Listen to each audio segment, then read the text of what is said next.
Hello viewers, আসসালামু আলাইকুম। আপনাদের সাথে আছি আমি জোবেদা জাহিদ। চলে এলাম আরও একটি মজার শীতকালীন সবজি রেসিপি নিয়ে। আজকে আমি শেয়ার করব ভীষণ মজাদার ফুলকপির কোরমা রেসিপি। আশা করি আপনাদের ভালো লাগবে। আর স্পেশাল থ্যাঙ্কস জানাই সবাইকে যারা আমার চ্যানেলটি সাবস্ক্রাইব করেছেন, আর যারা সাবস্ক্রাইব করেননি এখনই করে রাখতে পারেন, তাহলে পরের ভিডিওটি আপলোড হওয়ার সঙ্গে সঙ্গেই আপনি পেয়ে যাবেন। তো ভিউয়ার্স, চলুন চলে যাচ্ছি মূল রেসিপিতে। প্রথমে ফ্রাই প্যান চুলায় বসিয়ে এতে দিয়ে দিচ্ছি পর্যাপ্ত পরিমাণ পানি। পানির মধ্যে দিয়ে দিচ্ছি হাফ চা চামচ লবণ এবং দিয়ে দিচ্ছি হাফ চা চামচ হলুদ গুঁড়া। একটু নেড়েচেড়ে পানির সাথে হলুদ ও লবণ মিশিয়ে নিচ্ছি। পানিটা একটু গরম হয়ে এলে কেটে ধুয়ে রাখা ফুলকপিগুলো দিয়ে দিব। আমি ফুলকপিগুলো এভাবে কেটে নিয়েছি। আমি হাফ কেজি একটা ফুলকপি নিয়েছি। এখন আমি ফুলকপিগুলো এর মধ্যে দিয়ে দিচ্ছি। একে একে সবগুলো ফুলকপির টুকরা আমি এর মধ্যে দিয়ে দিচ্ছি।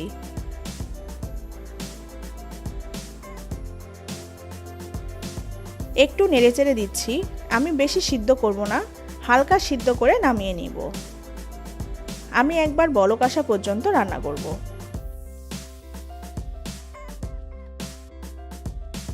বলক এসে গেছে এবং ফুলকপিগুলোও হালকা সিদ্ধ হয়ে এসেছে। এখন এভাবে পানি ঝরিয়ে ফুলকপিগুলো উঠিয়ে নিচ্ছি। সবগুলা ফুলকপির টুকরা এভাবে পানি ঝরিয়ে উঠিয়ে নিচ্ছি। এখন আমি মিডিয়াম হিটে চুলায় আরেকটি ফ্রাই প্যান বসিয়ে এতে তেল দিয়ে দিচ্ছি। তেল দিচ্ছি 1/4 কাপ পরিমাণ। তেলের মধ্যে দিয়ে দিচ্ছি 5-6টি এলাচ, দিচ্ছি 3-4টি দারচিনি, এবার দিচ্ছি 3-4টি তেজপাতা।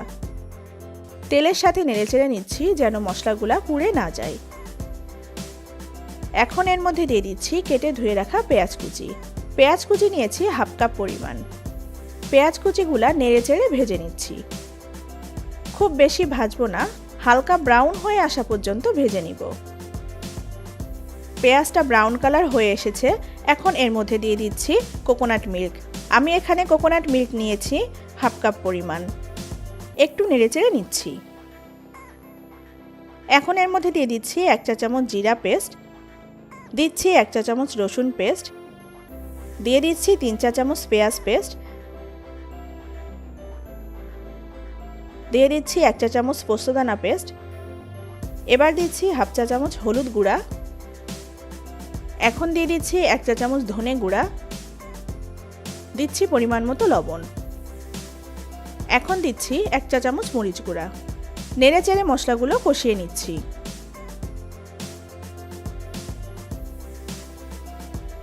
এখন আমি এর মধ্যে আরও হাফ কাপ পরিমাণ কোকোনাট মিল্ক দিয়ে দিচ্ছি। মশলাগুলো নেড়েচেড়ে মিশিয়ে নিচ্ছি। এ পর্যায়ে আমি এর মধ্যে দিয়ে দিচ্ছি কেটে ধুয়ে রাখা টমেটো ফালি। আমি এখানে একটি টমেটো নিয়েছি। নেড়েচেড়ে মশলার সাথে মিশিয়ে নিচ্ছি।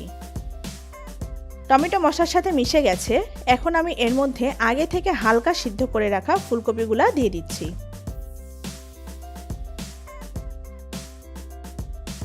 মশলার সাথে ফুলকপিগুলো নেড়েচেড়ে মিশিয়ে নিচ্ছি।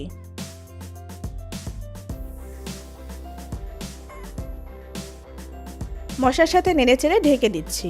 আমি 5 মিনিট ঢেকে রান্না করব।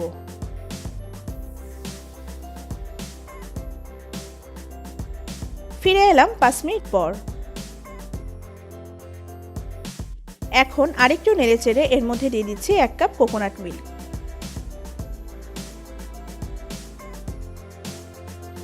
এবার আরেকটু নেড়েচেড়ে নিচ্ছি। আবার আমি 5-6 মিনিটের মতো ঢেকে রান্না করব।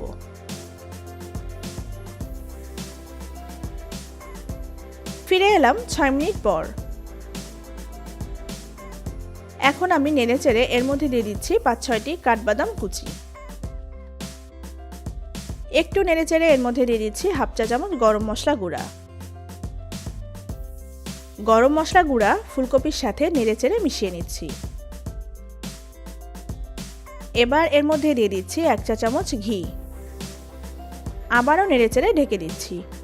আমি চুলাটা বন্ধ করে 2 মিনিট দমে রেখে দিচ্ছি।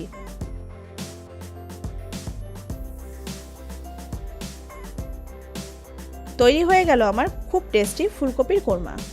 আশা করি ভালো লেগেছে আমার আজকের এই রেসিপিটি। রেসিপিটি ভালো লাগলে অবশ্যই লাইক এবং শেয়ার দিবেন।